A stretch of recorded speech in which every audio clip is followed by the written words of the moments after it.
যাদের পেটের ভিতর জিলাপির প্যাঁচ থাকে তারা নাকি সুন্দর করে জিলাপি বানাতে পারে। তাই তো আমি পরীক্ষা করতে চলে আসলাম নিজের মনের ভিতর পেটের ভিতর প্যাঁচ আছে কিনা দেখতে। আর হ্যাঁ, আজকে কিন্তু আমি আর আমার বড় মশাই মিলে জিলাপি বানাচ্ছি। সবাই কিন্তু পুরো ভিডিওটা দেখতে থাকবা। হ্যালো এভরিওয়ান, সবাই কেমন আছো? আশা করি সবাই অনেক ভালো আছো। আমরাও কিন্তু অনেক ভালো আছি। রাতের বেলা হঠাৎ করে মিষ্টি জিনিস খেতে ইচ্ছা হচ্ছে। মিষ্টি জিনিস মানে আমার জিলাপি খেতে ইচ্ছা হচ্ছে।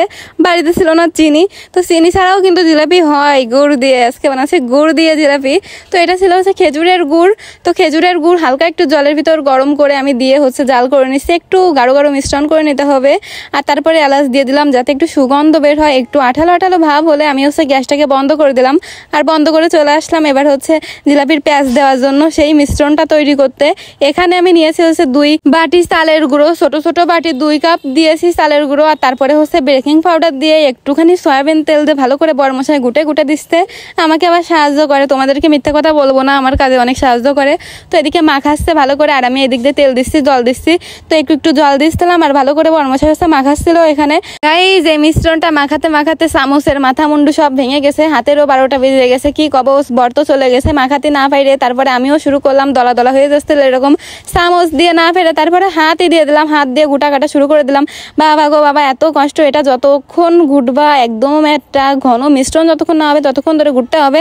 মিশ্রণটা যদি পাতলা হয়ে যায় তাহলে কিন্তু জিলাপি হবে না, হবে হচ্ছে বোঁদে। তো যাই হোক, এখানে একটু ঘন মিশ্রণ তৈরি করতে হবে। তারপরে এখানে বোতলও ফুটো করে নিয়েছি। বোতলের ভিতর যে কিভাবে দেবো আমি কিছু বুঝতে পারছিলাম না। তারপরে চামচের সাহায্যে ঢেলে দিলাম, তারপরে গামলা ধরে দিলাম, পড়ে যাচ্ছিল চারপাশ দিয়ে। তারপরে গামলার মধ্যে বসাই নিয়ে তারপরে আমি হচ্ছে চামচ দিয়ে আস্তে আস্তে করে বোতলের ভিতর দিয়ে দিলাম। অনেকটা সময় লেগে গেছিল। আর প্রথম আজকে হচ্ছে জিলাপি বানাইছি। আমি তো এক্সাইটেড যে কেমন হবে জিলাপির প্যাঁচখানি। আমার পেটের ভিতর ভাই কোনো প্যাঁচ নেই, এজন্য মনে হয় আমার জিলাপিটাও হবে না। তো যাই হোক, অবশেষে বোতলের ভিতর আমার হচ্ছে ঢালা শেষ। ভালো করে কাইয়ে কুইয়ে ভিতরে ঢুকোই দিলাম সব মিশ্রণটুকু, একটুও নষ্ট করা যাবে না। তো এদিকে হচ্ছে আমার গুড়টাও দেখো রেডি হয়ে গেছে। এবার হচ্ছে পাশে নামাই দেবো। আর নামাই দিয়ে কড়াইতে এবার দিয়ে দেবো হচ্ছে তেল, 1 গাদা খানিক তেল দিয়ে দেবো। তেলটা একদম গরম করতে হবে। একদম গরম হয়ে গেলে তারপরে হচ্ছে আমি দিয়ে দেবো জিলাপির প্যাঁচ। দেখো হচ্ছে তো, তোমরাই দেখো জিলাপির প্যাঁচ হচ্ছে কিনা, আমার পেটের ভিতর প্যাঁচ আছে কিনা তোমরাই বলো।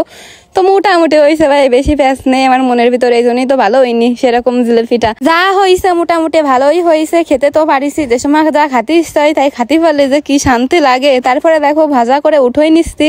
একটু লাল লাল করে ভাজা হয়ে গেলে আমি গুড়ের ভিতর ঢেলে দেবো।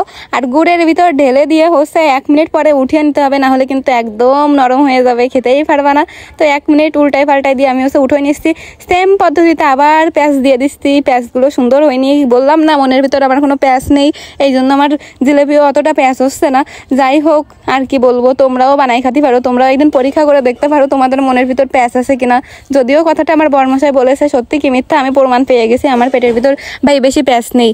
যাই হোক, আর কি বলবো, এই পর্যন্তই ভিডিওটা শেষ করে দিচ্ছি। অনেকক্ষণ কথা বলে ফেললাম। এগুলো সেম পদ্ধতিতে আমি হচ্ছে গুড়ের ভিতর দিয়ে দেবো। তো গাইস, তোমরা কিন্তু কমেন্টে জানাবা আমার জিলাপির প্যাঁচ কেমন হয়েছে। জিলাপির প্যাঁচ ভালো হলে অবশ্যই ভালো লিখবা কমেন্টে। লাস্টে জিলাপিটা তো হলোই না একদমই। তারপরে সেম ভাবে হচ্ছে গুড়ের ভিতর দিয়ে দেবো। 1 মিনিট পরে উঠাই নেবো, তারপরে খেয়ে নেবো। দেখো ফাইনাল লুক উঠানোর পরে এই যে আমাদের জিলাপি। তো তোমাদের কেমন লাগলো কমেন্টে অবশ্যই জানাবা। তো ভিডিওটা আমি এখানে শেষ করে দিচ্ছি। ভালো লাগলে লাইক কমেন্ট শেয়ার করে দেবা।